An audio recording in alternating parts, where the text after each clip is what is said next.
રાજકોટના ધોરાજી પંથકમાં વરસાદ ખેંચાતા જગતનો તાત હવે ચિંતામાં મુકાયો। મોંઘા બિયારણ અને ખાતર સાથે કરેલા ખરીફ વાવેતર પર હવે સુકાઈ જવાનું સંકટ તોળાઈ રહ્યું છે।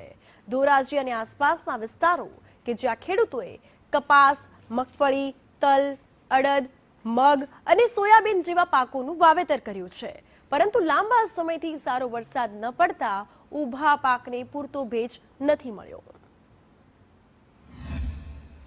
અત્યારે વરસાદ કેટલા દિવસથી હાથ તાળી આપીને વયો છે। વરસાદ છાંટા ખરે વયો છે, છાંટા ખરે વયો છે। અત્યારે પિયતની અંદર તમામ પાકને સોયાબીન, મગફળી, કપાસ, તુવેર, એરંડા ખાસ જરૂર છે અત્યારે પિયતની, અને વરસાદ છે નહીં।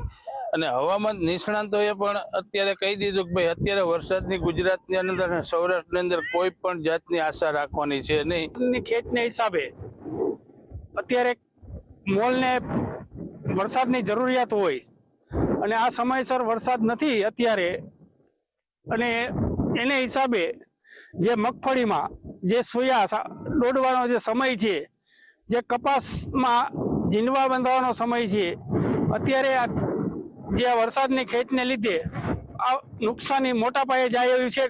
ગંભીર પ્રશ્ન થઈ ગયો છે વરસાદનો, અને જે ખેડૂતોને અત્યારે ટાઈમસર વરસાદ ના થાય તો મોટા પ્રમાણમાં નુકસાની થવાનો પ્રશ્ન છે।